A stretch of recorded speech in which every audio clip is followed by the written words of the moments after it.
waiting on Jeff Harry. We're going to be talking about safe travels.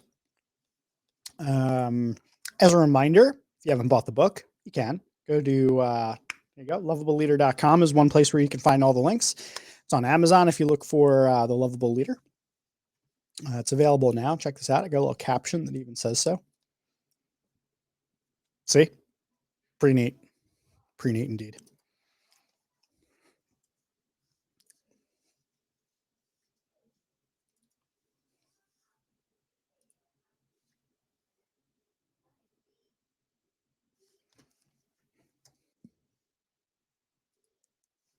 My man, Jeff Harry. All right. Rockin'. What's up? So good to see you. I'm doing great, man. Oh, man. What are you, 2 hours in? 3 hours in? It's only 2 hours. It's nothing, baby. I got this. Nothing. That's not even a marathon. All day live streaming. Psh, no big deal. It's cool, though, because I get to talk to, like, super rad people, man. It's really nice. And, so much love and support for the book. I really appreciate it. All my people coming out. Congratulations. What does it feel? Man. It feels real good. It feels real good. I got to tell you, one of the most, so it's surreal as all hell holding your book for the first time. It was like a real thing. But actually, the part that really got me, I got a picture of like my wife and my daughter and me all holding the book. But after I got the box and I opened it for the first time, I opened it. The very beginning of the book, I have this dedication. It says, to my wife, Erica, and my daughter, and to all people who aspire to change the world. And I got all choked up. I was like, oh my God, hold it together, man. Yeah, like almost lost it. It was great though. It was like such a nice feeling to like feel like, oh, I've made a contribution and also, a legacy for the daughter. Right. There's an I love you 3000 moment up in there. That's very much so. Oh, by the way, and I know you'll appreciate this, but I don't buy a lot of stuff from like Instagram or TikTok ads or anything like that. But shortly after Endgame came out, there was this ad for like a little bracelet or a little necklace. There was like a little blue something or other. It looked like an arc reactor. And it has in it like, to my daughter, I love you 3000. And my daughter was like yay big at this stage where that came out, and I was like, I'm buying it. Yes. So it's currently sitting on her bookshelf, and one day I will give it to her, and she'll be like, "What does that mean? Why only 3000?" And I don't get it. Like, we're gonna have to watch all 26. Oh yeah, absolutely. She'll get it as a reward for making it through the entire phase 1 through 3. Oh my gosh, that would be awesome. What a gift. I think it's pretty cool. So what's up, man? It's good to see you. Thank you for being here on this. Absolutely. I'm excited about this. I wanted to have this conversation, so I'm in it. Let's go. Excellent. Well, I mean, this is a conversation made for you. Like, let's be real. So let's start by talking about safe travels. So here's what I mean by safe travels. We're gonna start there. I'm going to turn it over to you. Yeah. Safe travels is the idea that as a leader, your job is to a leader. It's built into the title. You have to lead people somewhere. So there's a destination, there's a goal. So that is why the travels part is there. You are trying to travel to a destination. But the safety part is that it makes no sense to set a big audacious goal if you can't keep everybody on the team from the beginning of the journey to the end of the journey. So you have to create safety so that we as a team can work together and move together towards our destination. Mm-hmm. So that's where I came with the whole safe travels thing. So does that resonate with you, sir? I mean, I love it because right now, most people do not feel safe traveling with their organization. That is the whole point of the Great Resignation or Great Reset or Great Reshuffle or what is it? Robert Rice says the unannounced general strike is people are ultimately just saying, I just don't feel safe at this company anymore, so I'm out. Yep. So I've also heard it called the Great Attrition, or maybe I made that up. Great Attrition. Yep. It's another one. Called it that. And it's just like it's just this idea that nobody. Well, you didn't know what your relationship with your organization or your company was, and then the pandemic happened, and a lot of companies revealed who they really are. Yes. And we were like, Oh, I'm replaceable. Oh, I don't get paid that much. Oh, I can actually do this job from my home. And then you're just like, what are all these things that they've prevented me from doing? And why am I getting paid so little for such a crappy job? Yeah. Oh, and they also don't care about my safety or health because I'm a Yes, frontline exactly. worker. I'm not being paid extra. I'm not being this. I'm just expected to show up. I saw this TikTok the other day. It made me think of you because it was like Stu was talking about how a lot of these companies are complaining, oh, I can't find workers, I can't find workers, I can't find workers. It's like, buddy, it's too late. You could have actually kept the people in the first place, but Yes. now after the fact, now you want to pay a living wage, and now you're but people were onto you, and all of these companies that are trying to do it that way, all the people that are leading in this way where their people are cogs in a machine, a replaceable thing, those days are numbered because we are making different choices. We are looking for environments where we have the opportunity to thrive, where there is safety.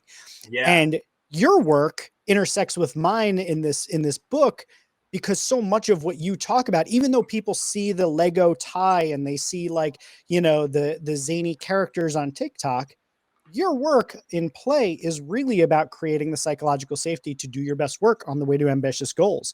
So can you talk a little bit about, you know, your work and what you've been trying to bring into the world of work? Yeah. So, 2,500 hours, right? We're at work 2,000 to 2,500 hours.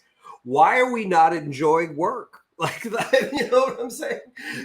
Like I won't tell the whole like long story, but I went through my own path of getting the exact job I wanted. I wanted to be a toy designer because I saw Big when I was a kid, and then I was there, at a toy company, and there was like no play, no fun, no joy, you know and then I leave that. I helped build this Lego inspired STEM organization, but I basically built it all on play. And then while I was doing that, I was running a lot of programs, team building programs, those forced fun programs for tech companies in the Bay Area like Facebook, Google, and Adobe. These are the best companies in the world, right? And they weren't even playing. They weren't even providing a psychologically safe space for people to be themselves, to actually speak up at work. And I realized a lot of it was because managers don't know how to have difficult conversations. They don't know how to communicate. A lot of them were really strong producers, and then they moved up to middle management, but they never learned any leadership training. This is why the lovable leader is so important right now. So, you have like organizations that are lacking empathy, compassion, and shared humanity. And that's a majority of my workshops are around that. Where like I even wrote an article recently about playing at work, and I go, don't play at work. I was like, if you haven't built psychological safety, if you don't feel like you can have a hard conversation with your manager, then that manager should not be leading play workshops right now. They're not there yet, right? Like play is vulnerable. Play is like, play is what's your definition of play again? You've given that definition of play before. I love play it. is any joyful act where you forget about time. It has no purpose, it has no result. And it's where you're you're fully in the moment, you're fully present, you're fully, in flow. And that's what you want your staff to be, because they're 5 times more productive when they're in flow. But if you haven't built trust with them, and then you're like, hey, let's go to an escape room, they're like, no, dude, like I do not like you to be like now doing this forced fun. So I advocate not doing forced fun, and I advocate about like, how do you navigate a difficult conversation? How do you start to have conversations about what it is that your staff actually loves to do at their job, and build trust around that? Because right now, so many leaders are lacking trust. Yeah. And another thing that I love about what your work reveals is that, and it's evident in the play style, right? Because in order to play, we have to be able to be free from judgment. Nobody plays well when they're being judged, right? No. So, if you like, I'll use myself, I love superhero stuff, but if I bring my superhero stuff into my office, into my cubicle, and I get ripped on and told I'm being unprofessional or this or that, how safe am I going to feel to be myself there, to share what I think is my unique genius? Because I'm now being shown that my preference, the thing that I identify with, is unprofessional. It's not welcome in the workplace. And I'm not saying that every workplace has to allow for me to hang my Spider-Man poster in my cubicle, but I think the idea of creating a space where people are free to share what their identity is and what's valuable and what matters to them and their purpose and their values and their interests, I think that is part and parcel of creating an environment that's open for play, but is psychologically safe. Yes, and think about it. If you aren't allowed to hang your Spider-Man poster or your Incredible Hulk, figure on top, it's true. Are you going to share in a meeting? Are you going to share when, like, there's a really bad decision being made and you're like, well, they're not even letting me do something in my own cubicle, so why should I share, right? Yeah. Why should I give extra, And I think a lot of leaders need to be asking themselves, even now, did we build trust or did we lose trust during the pandemic? Yeah. What did I do or what did the organization do to communicate to the staff, and what was that message that you communicated? Because if it wasn't a good message and you have had a lot of people leave and then you're like, oh, well, they left, but we'll just keep doing what we're doing, the next group that you bring in is going to leave as well because you haven't solved the problem. You haven't addressed the bigger issues because you've been trying to just hide them, and be like, well, if you just don't talk about it, then there's nothing we have to deal with. And it's just like, this is why your organization is going to struggle. Yes. Yes. And the other thing that came to mind, you've mentioned forced fun a couple times. Let's say you had to do some forced fun. Let's try it on. So you got to do forced fun. Now you and I are stuck in an escape the room. And it turns out one of the clues has something to do with Professor X or Wolverine or Magneto. And I'm not allowed to hang my stuff in my cubicle. I don't have a psychologically safe place to store it. Now I'm in forced fun, and you can't even lean on my strength because I wasn't in a space. You don't even know it. You don't even know it. Yeah. You don't even know. And then there's a question about Legos, and everyone's like, anybody know about Legos? And you're like, nope. You're like, nope. You don't want to do it. Not during forced fun. You feel burned, right? You feel like insulted. And this is, I do this workshop with my colleague Lauren Yee, where we talk about the BS of office politics and how you have to dismantle office politics. And a lot of office politics is all the unsaid rules, right? All the assumptions that we make and all the stories that we make about each other that then just exhaust you so that you can't even get your work done because you're like, Chad is getting preferential treatment and I don't know why Chad's getting so much money because he's not doing any work. So it's just like no one can have those conversations, so you can't have transparency. And thus your team is just shot. Yeah. Yeah. Okay. So I have in the book a section called The 8 Commitments of the Team. And it talks about, who do you want on your team if you're going to go on this journey together? You got to be real careful about who you hire and who you keep on the team. And then not only that, but you have to be really deliberate about what you're all committing to. What do we all agree to? What are the agreements that the team needs to make to one another to ensure that we get their safety, right? So that's the model that I've got here. But I want to toss that to the side for a minute. And I want to talk to you about how you think organizations can create psychologically safe workplaces. What are a couple of the things that you tend to start with, either by assessment or as like early exercises to tiptoe into this? So one of the first assessments is, I ask leaders, do you know your staff's zone of genius? Do you know what their flow work is? And they're like, well, what are you talking about? What's the work where they forget about time? Like, what's the work that they enjoy doing most? I don't know. I have no idea. Okay, that's a problem. Right there, right? Second, then I ask, do you know their languages of appreciation?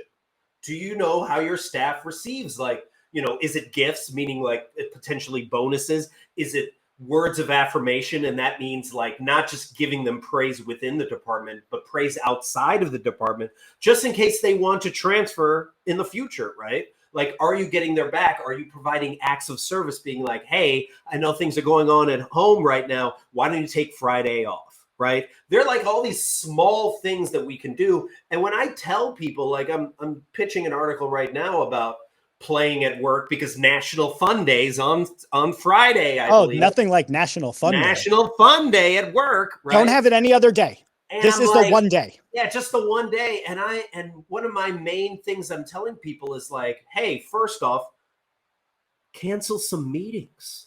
How about that's the fun?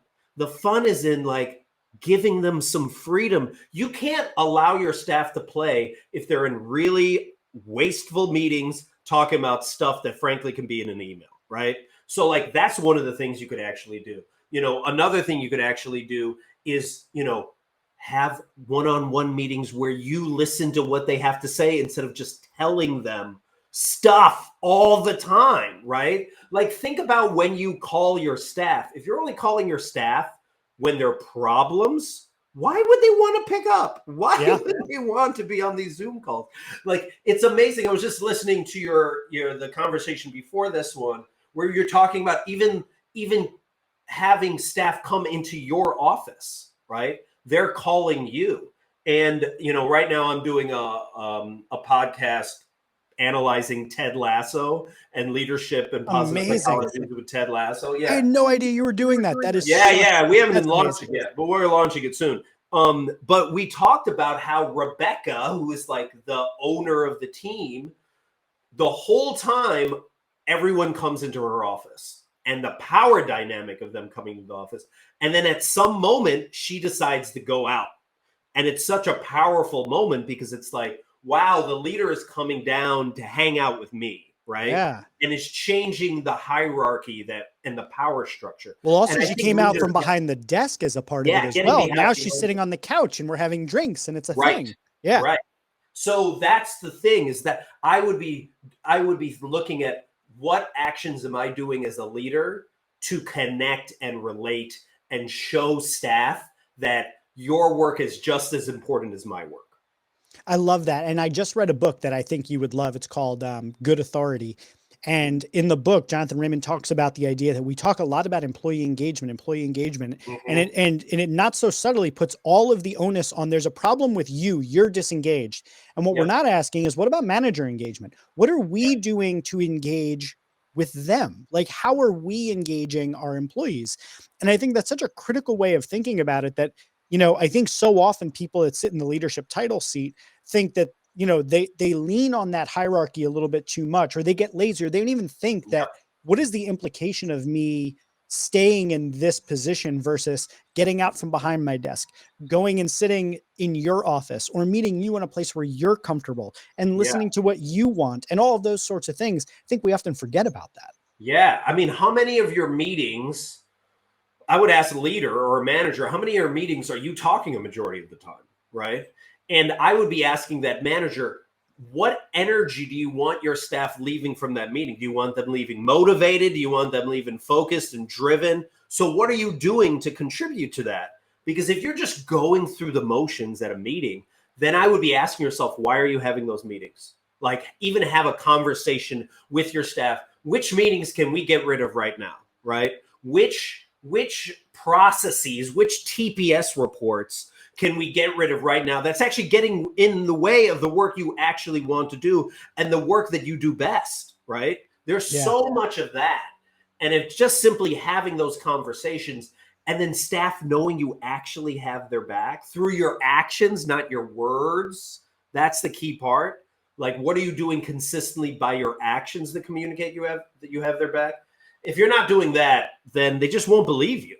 Yeah, no, I completely agree. And you brought up a good point earlier that I want to double back on that I thought was an interesting question for leaders, which is, do you know the work that is in your each team member's zone of genius? Mm-hmm. I think a complementary question to that I've started encouraging people to ask is, do you know the work that they hate?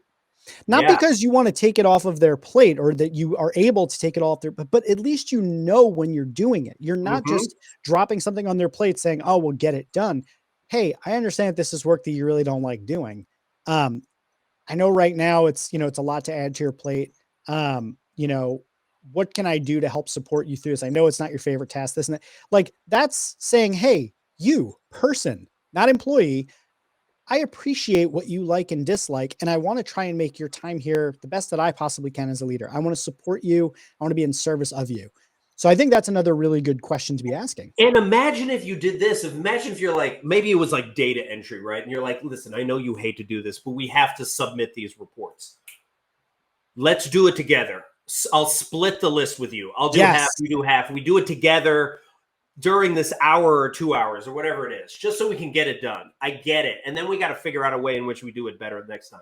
Perfect example of having their back through actions, not just words. Yep. And then inviting, how do you think we could solve this? I know you hate it. Like, what are some things that you might think of? Yeah. You know, could we get somebody on Fiverr to do this? You think? Do you think if we hired an intern, do you think you could coach them through doing this particular thing? Now you're involving them, you're engaging them. And all of a sudden it's not just like, hey, figure out a way to get engaged, employee. It's like, I'm taking the actions as a leader to engage you and to bring you in through listening. And what's crazy is like we talk about like EQ, right? The emotional quotient or emotional intelligence. Dude, we learned this in grade school. Like, you know, compassion, empathy, you know, understanding, listening, communication. True. Like this is stuff that we should have known. So I don't know why we're so bad at it. And I think a really huge reason why we're bad at it is like we've never had practice. Like the workshops that I run around difficult conversations, all we're doing is practice. And if you think about like a football team, right? They practice all week for a 3-hour game, right? We don't get to practice at all in the workplace. We just are thrown in there and then we just got to figure it out. Yeah. And that's really difficult. And then it's just like, and then finally, when you have a difficult conversation, you put so much effort into it. You're like, this conversation has to be perfect. And it's just like, dude, no, you have to be having consistent, challenging conversations on a regular basis, just so you feel uncomfortable in the uncertainty and being like, oh, I'm okay having this hard conversation about the possibility that my staff is going to leave. Like, can you have that conversation? Hey, I was just wondering where your head is at. Are you thinking about leaving? If you are, hey, I get it. I understand. What is it that I can do to keep you, what is it to do that I can persuade you to stay? If you decide to leave, I got your back. I'll write your reference. I've known managers that have done that and their staff have left and then come back to the organization simply because the person had their back. Yeah, 100%. 100%. I agree with that. I was going to say something else about the tools of doing this, but then I lost my train of thought because I was so excited about what you were saying. But it'll come back to me in just a second. I promise it will. Well,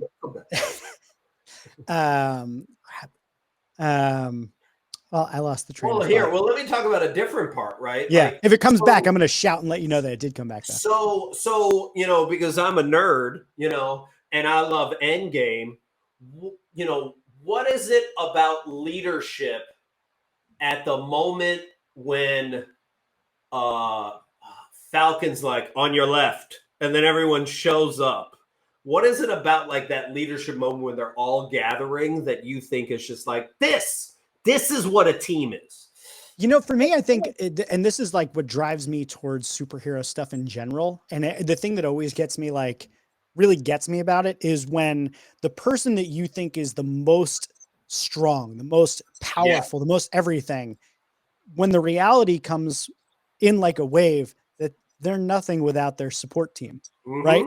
Like the moments that get me in superhero movies are always when Mary Jane saves Spider-Man, where Pepper Potts saves Iron Man, where, Captain Rogers Steve Rogers is like blown away by the support of the people on his team that come to his aid, or by Peggy, or like people's belief in him or whatever. We have this idea of like the leader as being like the person who's got it all together, but I don't think that's actually the case. And I think what we see more often than not in those stories is that a lot of those heroes don't always feel safe to not have it all together. But the moment where the team has their back is the moment where we see their true strength. And it's actually the thing that I didn't get about Black Panther for 2 years. For 2 years, I didn't like Black Panther as a movie that much because it didn't feed that standard narrative that I had gotten of like, oh, the hero overcomes odds, solely responsible for whatever. But it was like, no, this is an entire community that is rallying around someone, and the power isn't in the individual. The power is in the community. And I was like what? Okay. Wait, right? So like, can I nerd out for a second? Yeah, let's nerd out. That's why I brought you on for this. So I'm going to go here. I didn't know I was going to go here, but so you're familiar with Maslow's hierarchy of needs, right? Yes. So Abraham Maslow got that from the Blackfoot Nation. It's a First Nations tribe out in I think Canada. And he kind of like stole it and misinterpreted it. because the Abraham Maslow hierarchy of needs is what, a triangle, physiological needs, and then goes all the way up to self-actualization. The First Nations tribes triangle is not a triangle, it's a teepee. And at the bottom of it is self-actualization. That's the bottom. Your idea of how do you show up, how are you showing up as an individual, and how are you contributing to the world, right? Mm-hmm. How are you showing up as your full self? Right after self-actualization is community actualization. That's the middle. And that means, like, how are we showing up as a community? How are we getting each other's back? When someone goes into like depression in a certain village, instead of people being like, okay, that person should go to the therapist and then just take antidepressants, it's like, no, what can the community do? Oh, let's find out what is going on with this individual. Oh, they're not able to farm right now. Okay, let's fundraise so we can get him a plow that he can do that. Oh, no one's there to watch his kids. Okay, we're going to have the community help and watch, the kids. So again, the community is helping out. We're, as a community, figuring out how do we want to show up? How do we want to contribute?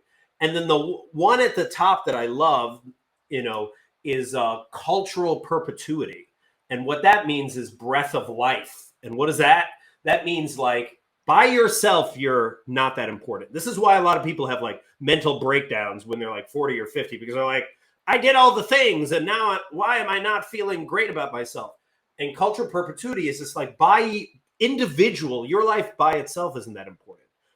But then also you are the most important link between your ancestors and your descendants. Mm-hmm. So you are the breath of life. You are what you get to take all the historical traumas, all of the successes, all the wins, all the understanding, all the lessons they learned, and you get to breathe that into the next generation. And you can choose what you want to bring and what you don't. Like, maybe you're like, no, I don't want to pass on that historical trauma.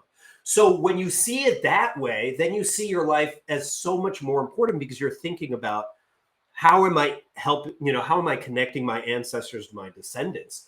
And then you aren't like having this mental breakdown about individualism.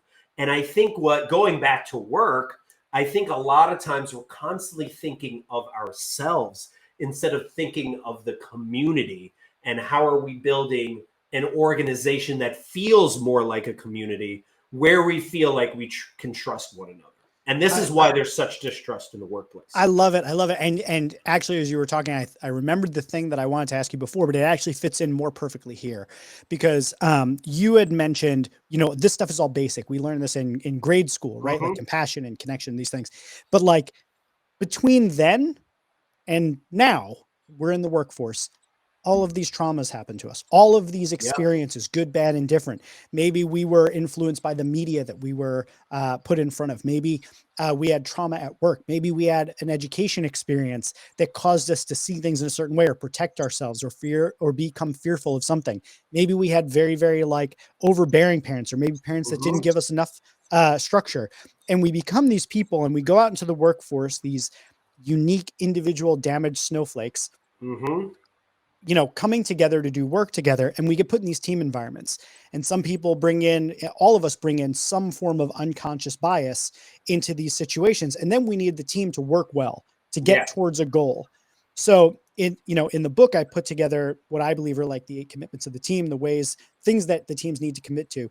In your world and the things that you've done, what are some of the things that you think high performing, successful teams do together? Just a couple things that help to create safety to be able to accomplish those goals. They're willing to have honest, hard conversations. It starts there. It starts with a manager just being like, hey, we messed up during the pandemic. How are the ways in which you feel we messed up, and how can we be better? Right? Yeah. How can you have that conversation? Hey, I know that I said I'll support you as a leader. Do you think, how have I done so far? How's that going on? Yeah. And be honest about it. Like, let us be honest about it. Or in the meeting, like creating a space where people can disagree comfortably with each other, right? The transparency. If you know a good team when you walk in, because they're laughing, because they can actually roast with one another. They can actually joke with each other, right? Like, there's a certain rapport that has been built from them not only going through experiences together, but each and every leader putting themselves out there and being in the trenches with them. So that's what I would be telling the leader. Be in the trenches, have those hard conversations individually, then have those conversations as a team. And then when the feedback comes back to you from your staff, actually do something about it. The amount of times that like staff or employees say a problem they have and then it falls into a black hole, right? Like going back to like something as basic as like Ted Lasso, right? One of the first things he asked, he put out like a suggestion box and it was just like, what is it that people need? What do you want to fix around here? And most people are like, the suggestion box is stupid. But eventually some people threw stuff in and they were like, the showers suck. The water pressure sucks. First thing he took care of. Small action. Yep. Totally starts to build trust. Each small trustworthy action. That's what each manager has to be thinking. What am I doing every day to build trust with my staff? Love it. Love it. Well, Jeff, the last question I'm going to ask you to wrap up on is, when I say lovable leader, who from your past or present comes to mind? Ooh, that's a good question. A lovable leader. Someone that I know? Could be anybody from your professional, personal, someone that you look at and they exemplify for you the qualities of care, trust, and safe travels. I would say someone I've worked with for a really long time, Lauren Yee. And she worked with me at my former job, and now we collaborate from time to time. And what she was able to do, which was really amazing, was she was able to retain employees, part-time employees, for years. And people were like, how are you able to retain these part-time employees for years? And it was because she cared. And what I mean by cared is meaning like they had gatherings outside of work. They had like their first Friday gatherings. They did a bunch of like just fun things on the side that had nothing to do with work. But also she was in the trenches with them on a regular basis. If they had to like teach a class and then they couldn't, she'd cover them. They needed certain materials. She would drive an hour to drop it off to them. Each of her actions, just because she's a caring person, communicated to them, wow, she cares so much about me that I want to care more about this job. And she would even help them like pursue their next career or go back to school or figure out what they want to do next. All of those things that don't benefit her, that don't benefit the organization, but she does them because she cares about the person as a human being. And we need more of that in the world if we want to evolve and get to a future workplace that we actually all enjoy. I completely agree with you. Jeff, you're the man. I really appreciate you coming on. I love talking with you, and I always got to watch the clock when we're on a thing, because I could talk to you literally all day. You're my dude, man. And I'm so happy for the article you just put out there. I thought it was fantastic. The one with Force Fun and everything. So I think everybody should go and follow you wherever you are and follow the work you're doing. I love it. I love your TikTok. Keep doing what you're doing, man. Thank you for coming on, supporting the Lovable Leader. Hey, thanks so much for having me. Take care. See you, man.